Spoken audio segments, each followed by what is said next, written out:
বাংলাদেশ বিমান বাহিনী আধুনিকরণের এক নতুন অধ্যায়ে প্রবেশ করেছে। চীনের চ্যাংডু জ্যাট-10সি মাল্টি-রোল ফাইটার জেট কেনার সিদ্ধান্ত নিয়ে air chief marshal Hasan Mahmud খানের সাম্প্রতিক ঘোষণা শুধুমাত্র বাংলাদেশে নয়, আন্তর্জাতিক অঙ্গনেও আলোড়ন তুলেছে। চীনের গণমাধ্যমে এই খবরটি ব্যাপকভাবে প্রচারিত হয়েছে, যা চীন বাংলাদেশের প্রতিরক্ষা সম্পর্কের ঘনিষ্ঠতার প্রতিফলন। এই উদ্যোগ কেবল আকাশ প্রতিরক্ষাকে শক্তিশালী করবে না, বরং বাংলাদেশের সামরিক সক্ষমতাকে আঞ্চলিক ও আন্তর্জাতিক পর্যায়ে নতুন উচ্চতায় নিয়ে যাবে। The Chief of Air Staff of the Bangladesh Air Force, Air Chief Marshal Hassan Mahmud Khan, has outlined an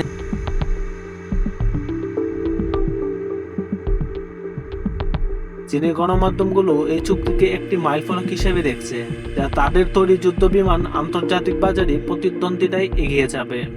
একই সঙ্গে এটি চীন বাংলাদেশের কূটনৈতিক ও প্রতিরক্ষা সহযোগিতা আরও গভীর করার একটি সুযোগ হিসেবেও বিবেচিত হচ্ছে। বর্তমানে বাংলাদেশ বিমান বাহিনী পুরনো F-7MB ফাইটার জেট ব্যবহার করে, যা আকাশ যুদ্ধের আধুনিক চাহিদা পূরণে অনেকাংশেই অপ্রতুল্য।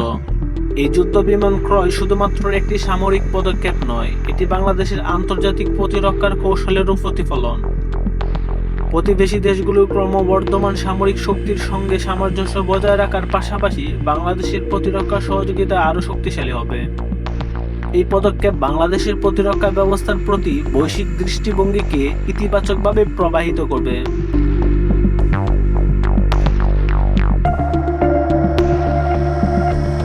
এই যুদ্ধ বিমান ক্রয় বাংলাদেশের প্রতিরক্ষার আধুনিকরণের একটি গুরুত্বপূর্ণ পদক্ষেপ।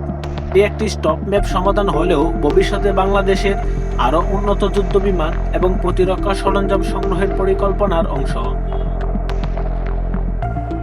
চীনের গণমাধ্যমে জ্যাট-10সি ক্রয়ের খবরের ব্যাপক প্রচারণা প্রমাণ করে এই পদক্ষেপ আন্তর্জাতিক অঙ্গনে বাংলাদেশের প্রতিরক্ষা অবস্থাকে আরও দৃঢ় করবে। এটি শুধু সামরিক সক্ষমতার উন্নয়ন নয়, বরং চীন বাংলাদেশের সম্পর্কেরও একটি গুরুত্বপূর্ণ অধ্যায়। আজকের ভিডিওটি কেমন লাগলো অবশ্যই কমেন্টে জানাতে ভুলবেন না। আর যারা আমাদের চ্যানেল নতুন আছেন অবশ্যই চ্যানেলটি সাবস্ক্রাইব করে পাশে থাকা বেল বাটনটি ক্লিক করে দিবেন। তো দেখা হচ্ছে পরবর্তী কোনো ভিডিওতে। সে পর্যন্ত ভালো থাকুন, সুস্থ থাকুন, আল্লাহ হাফেজ।